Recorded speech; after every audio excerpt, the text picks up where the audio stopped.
नमस्कार दोस्तों, आपका हमारे YouTube channel Prajapati fact king में बहुत बहुत स्वागत है। तो दोस्तों, रामायण की कथा तो सभी ने सुनी या पढ़ी होगी, जिसमें श्री राम और माता सीता के जीवन से जुड़े पहलुओं को दिखाया गया है।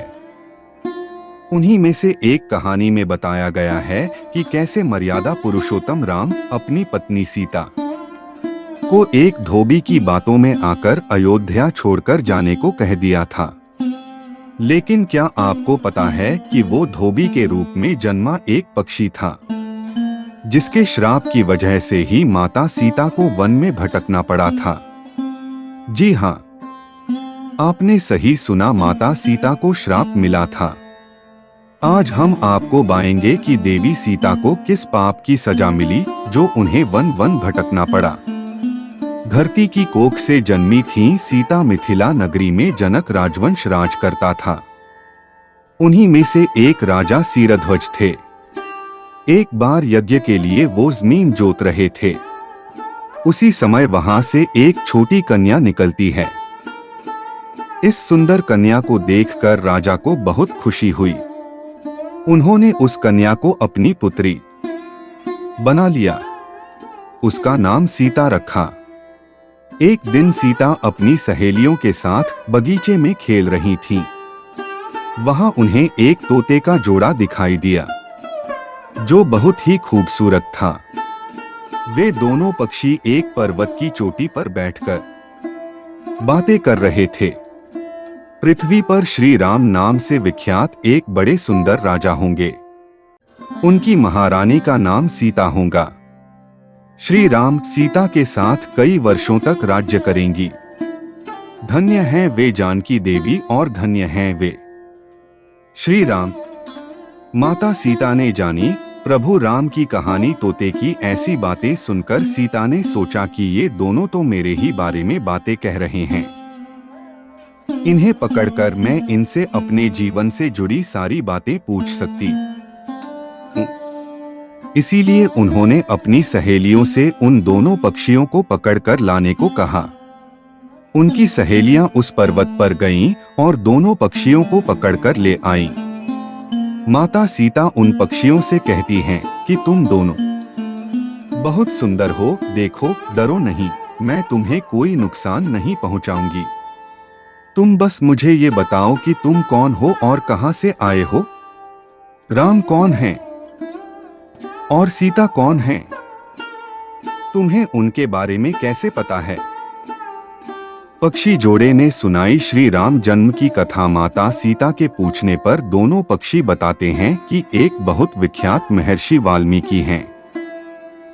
हम दोनों उन्हीं के आश्रम में रहते हैं। महर्षि ने रामायण नाम का एक ग्रंथ लिखा है, जिसका पाठ उन्होंने अपने शिष्यों को भी कराया है। उन पक्षियों ने सीता को ये भी बताया कि इस ग्रंथ में महर्षि वाल्मीकि ने बताया है कि महर्षि ऋष्यशृंग के द्वारा किए गए पुत्रष्टि यज्ञ से प्रसन्न होकर भगवान विष्णु, राम, लक्ष्मण, भरत और शत्रुघ्न ये चार मानव शरीर धारण कर पृथ्वी पर जन्म लेंगे। बड़े होने पर श्री राम महर्षि विश्वामित्र और अपने छोटे भाई लक्ष्मण के साथ हाथ में धनुष लिए मिथिला आएंगे और शिव जी के धनुष को तोड़कर सीता से विवाह करेंगे। राम और सीता का विवाह फिर उस पक्षी के जोड़े ने कहा, हे सुंदरी, हमने तुम्हें सब कुछ बता दिया, अब हमें छोड़ दो, हम जाना चाहते हैं। पक्षियों की बातें सुनकर माता सीता के मन में और भी बातें जानने की इच्छा हुई। उन्होंने उन दोनों से पूछा कि राम कहाँ होंगे, वे किसके पुत्र हैं, कैसे वो मिथिला आकर जानकी से विवाह करेंगे। नर तोता बोला कि श्री रामचंद्र का मुख कमल के समान सुंदर, नेत्र बड़े बड़े और खिले हुए, नासिका ऊंची, पतली भुजाएं घुटनों तक, गला शंख के समान होगा। मैं उनका क्या वर्णन करूं, जिनके गुणों का बखान 100 मुख वाला भी नहीं कर सकता। दोनों पक्षी कहते हैं कि जानकी देवी धन्य हैं, जो जल्द ही रघुनाथ जी की पत्नी बनकर उनके साथ कई वर्ष तक राज करेंगी। लेकिन तुम कौन हो? पक्षियों की बातें सुनकर सीता ने कहा कि जिसे तुम लोग जानकी कह रहे हो वो मैं ही हूँ। नर तोते की विनती माता सीता उन्हें कहती हैं कि मैं तुम दोनों को तब ही छोड़ूंगी जब श्री राम यहाँ आकर मुझसे विवाह करेंगे, तब तक तुम दोनों आराम से मेरे घर में रह सकते हो। ये सुनकर मादा तोता जानकी से कहती कि हम वन के पक्षी हैं, हमें घर में सुख नहीं मिलेगा। मैं गर्भवती हूँ, मुझे जाने दो, मैं अपने स्थान पर जाकर बच्चे पैदा करूंगी। आप चाहें तो उसके बाद फिर से यहाँ आ जाऊंगी। उसके कहने पर भी सीता जी ने उसे नहीं छोड़ा। तब उसके पति यानी नर तोते ने कहा, सीता, मेरी पत्नी को छोड़ दो, वो गर्भवती है। जब ये बच्चों को जन्म दे देगी तब उसे लेकर मैं फिर तुम्हारे पास आ जाऊंगा। माता सीता को पक्षी जोड़े का श्राप। तब माता सीता ने कहा, तुम आराम से जा सकते हो, लेकिन ये मुझे बहुत पसंद है। तुम घबराओ नहीं, मैं इसकी अच्छे से देखभाल करूंगी। जब सीता ने उस मादा तोते को छोड़ने से मना कर दिया तब वो पक्षी दुखी हो गया। पक्षी दोबारा सीता जी से निवेदन करता है कि मैं अपनी पत्नी के बिना जिंदा नहीं रह सकता, इसलिए इसे छोड़ दो। माता सीता, तुम बहुत अच्छी हो, मेरी प्रार्थना मान लो। इस तरह उसने बहुत समझाया, लेकिन सीता ने उसकी पत्नी को नहीं छोड़ा। तब मादा पक्षी ने क्रोध में सीता को श्राप दिया कि अरे, जिस प्रकार तू मुझे इस समय अपने पति से अलग कर रही है, वैसे ही तुझे भी स्वयं गर्भवती की अवस्था में श्री राम से अलग होना पड़ेगा।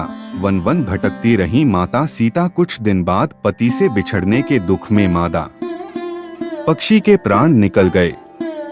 पत्नी की मौत हो जाने पर नर पक्षी दुखी हो गया।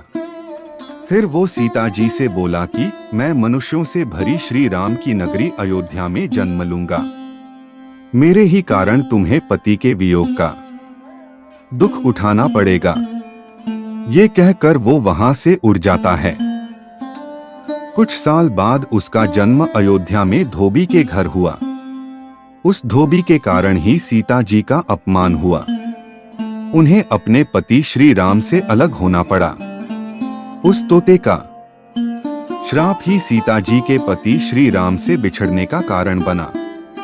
इसीलिए जब माता सीता गर्भवती थीं, तो उन्हें भी पति से दूर वन में रहना पड़ता है। आपने अक्सर लोगों को कहते सुना होगा कि हमें हमारे कर्मों का फल हमें यहीं मिलता है। इस कहानी से ये बात सिद्ध भी हो जाती है कि कर्म के फल से कोई भी नहीं बच सकता, फिर चाहे वो भगवान राम हो या सीता। सभी